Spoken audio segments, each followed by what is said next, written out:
গেল কয়েকদিনে সারা বাংলাদেশে বিভিন্ন ধরনের চাঁদাবাজি, লুটপাট, গ্রুপিং, দ্বন্দ্ব, প্রভাব বিস্তারকে কেন্দ্র করে বিএনপির বেশ কয়েকজন নেতা মারা গেছেন, কর্মীও মারা গেছেন, আহত হয়েছেন, অনেকে হাসপাতালে কাতরাচ্ছেন।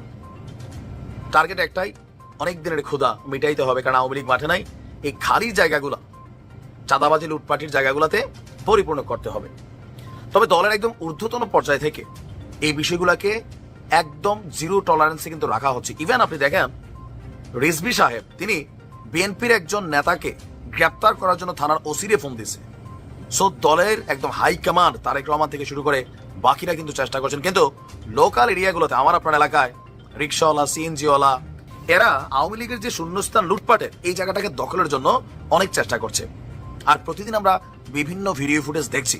এতে বিএনপির যেমন জনসমর্থন কমছে, তেমনি দলটি আগামী দিনে ক্ষমতায় যাওয়ার পরে কি ঘটতে পারে বাংলাদেশে, এই নিয়ে অনেকের মধ্যে শঙ্কা তৈরি হয়েছে। তবে যেহেতু রাজনীতিতে নতুন নাম লিখেছে জাতীয় নাগরিক পার্টি, তারা এই ইস্যুটারই বারবার কাজে লাগাচ্ছে।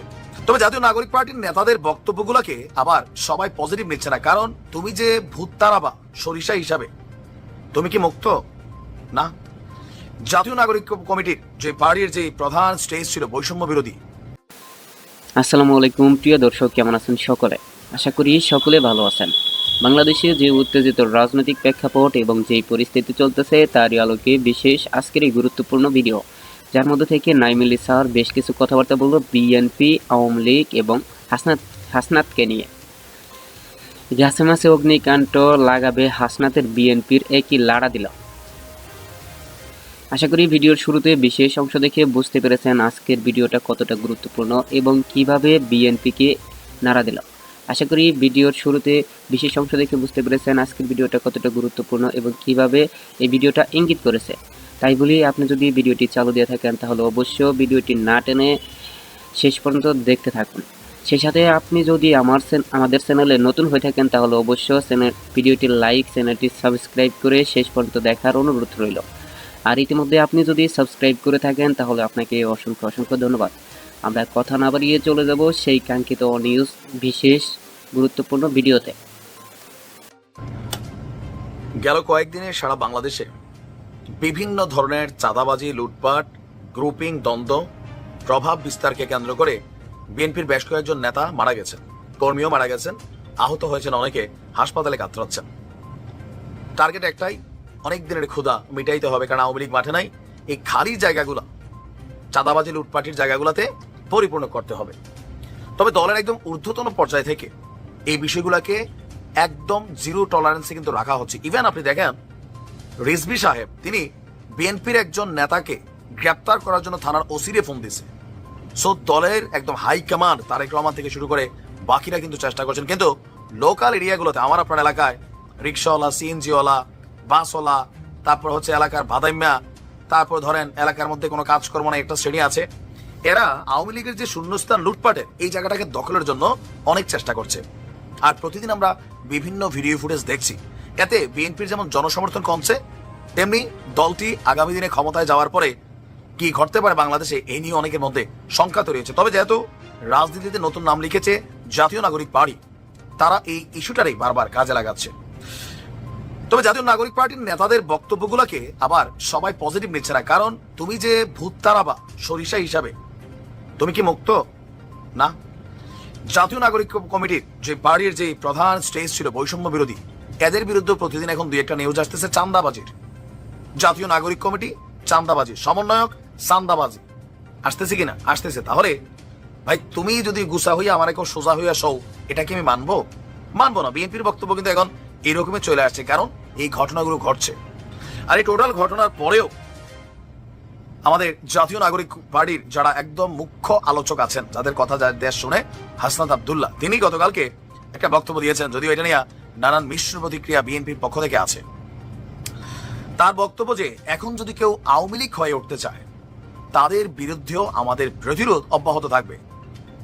আমরা ফ্যাসিবাদ তাড়িয়েছি, আবার কোনো মুসিবত ডেকে আনার জন্য নয়। কৌশলে কথাবার্তা ব্যবহার করে ফ্যাসিবাদ গিয়েছে, কিন্তু কোনো ভূ রাজনৈতিক দল আবার ফ্যাসিবাদ হয়ে দাঁড়াতে পারে। ফ্যাসিবাদের বিরুদ্ধে আমাদের ক্রিয়াশীল রাজনৈতিক দলগুলোর যেই অবস্থান ছিল তা এখনো আছে। তিনি বলছেন যে আপনার তাদের দলের রাজনৈতিক কর্মকাণ্ড ইভেন সারা বাংলাদেশে যে বৈষম্য বিরোধী এবং সমন্বয়ক ইস্যুটা, এটা নিয়েও তিনি একটা ব্যাখ্যা দিয়েছেন যে কেন তারা এই কথা বলছেন। যদি কেউ অপকর্ম করে তাহলে এই পরিচয় দিয়া অপকর্ম করতে গেলেই তাদেরকে পুলিশে দিয়ে দেওয়ার জন্য তিনি আহ্বান জানিয়েছেন। তো তার যে বক্তব্য, এই বক্তব্যটাকে কাউন্টার করেছে বিএনপি যে তোমরা এই মুসিবত বলতে কারে বুঝাইতে চাও, হোয়াট ডু ইউ মিন। হাসনাদের বক্তব্য একটা দল, কোন সেই দল? সরাসরি অনেক বিএনপির অনেক বড় নেতারা বলেন এই জাতীয় নাগরিক পার্টি এটা হচ্ছে জামাতের আগামী দিনের তরুণ পার্টি। 1971 কর্মকাণ্ডে জামাতের এই বিতর্কিত ভূমিকার কারণে জামাত ওইভাবে ডেভেলপ করতে পারবে না, so they have a plan. আর প্ল্যান বি হচ্ছে এই জাতীয় নাগরিক পার্টি। বিএনপির অনেক বড় বড় নেতারা আপনারা দেখবেন যে তারা কিন্তু এই কথাগুলো বলার চেষ্টা করে যে এই টিমটা কিন্তু জামাতের টিম। এখন তারা প্রতিরোধ করবে, এই যে প্রতিরোধের ভাষা, সেই ভাষাটা কি বিএনপি মনে করছে যে আমাদেরকে কি হালকা পাইছো, আমরা কিন্তু এত আবার চুপ করেও থাকবো না, এরকম ওয়ার্নিংও কিন্তু বিএনপির পক্ষ থেকে আসছে। তবে হাসনাত আব্দুল্লাহ, সার্জিস আলম, নাহিদ ইসলাম, আসিফরা তারা যখন কথা বলেন মনে হয় যে এই এখনই সারা বাংলাদেশে জান্নাত বানাই ফেলবে, বেহেশত। আদৌ কি সম্ভব? সম্ভব না। দেখেন, যত চেষ্টাই করুক সম্ভব না। কেন? আমি আপনি, এই যে আমরা কোথাও একটু চান্স পাইলে ভাই লুটপাট ধান্দাবাজি আমরা নিজেরাই শুরু করি। রাজনৈতিক নেতারা করলে, কর্মীরা করলে আমরা সমালোচনা করি, কিন্তু আমার আপনার হাতে একটু চান্স আসলে মোট কথা 5 মিনিটে কাম সাইরা দিই। ইদানিং বাংলাদেশের ঘটনাগুলো দেখছেন না? সব কি বিএনপি নেতা কর্মীরা করছে? না, আমি আপনি তো করছি, আমাদের পরিবারও তো করছে। যে যেখানে ধান্দা মেলিতে পারতেছে ধান্দায় ব্যস্ত। তবে হাসনাতদের এমন বক্তব্যে বিএনপির একদম আতে ঘা লাগার মতন অবস্থা তৈরি হচ্ছে। যে মুসিবত ডাকছে, কখনো ডাকতেছে যে কি যে শব্দটা ছিল, একদল পালাইছে আরেক দল খাইতে আইছে, এই যে শব্দগুলা, এগুলা বিএনপির কাছে খুবই অপমানজনক শব্দ হিসাবেই বিএনপি মনে করে। যে একটা বালুরটা সরাইতে পারো নাই তোমরা, একটা ব্যানার ধরার 6 জন লোক ছিল না, এই শব্দগুলো নিয়ে বিএনপির আপত্তি। বিএনপির কথা হচ্ছে যে তোমরা রাজনৈতিক দল হিসাবে তোমাদের এথিক্স থাকবে, সমালোচনা করবে, কিন্তু কোনো দলকে বা কোনো ব্যক্তিকে অপমান করে নয়। রাজনীতির মাঠে খেলা হবে রাজনীতি দিয়া, আর এখন তোমরা একটা রাজনৈতিক দল, সো অল আর ইকুয়াল। দেখা যাক বিএনপি এর জবাব কিভাবে দেয়। ভালো থাকুন। আমি আশা করি আপনি আজকের ভিডিওটি খুবই মনোযোগ এবং গুরুত্বপূর্ণ সহকারে দেখছেন। আজকের ভিডিওটি সম্পর্কে আপনার যদি কোনো মতামত বা প্রশ্ন থাকে তাহলে অবশ্যই কমেন্ট করে জানাতে ভুলবেন না। আজকের ভিডিওটি আমরা এখানে শেষ করব। আবার বলি, আপনি যদি আমাদের চ্যানেলে নতুন হয়ে থাকেন তাহলে অবশ্য চ্যানেলটি সাবস্ক্রাইব করে পাশে থাকা বেল আইকনটি অল করে দিন, যাতে করে এরকম লেটেস্ট আপডেট নিউজ প্রতিনিয়ত আপনি সবার আগে পেয়ে যান। আজকের ভিডিও আমরা এখানে শেষ করছি। দেখা হবে পরবর্তী লেটেস্ট নিউজ আপডেটের সঙ্গে। সে পর্যন্ত আমাদের চ্যানেলের সাথে থাকুন। ধন্যবাদ আপনাকে এতক্ষণ সাথে থাকার জন্য।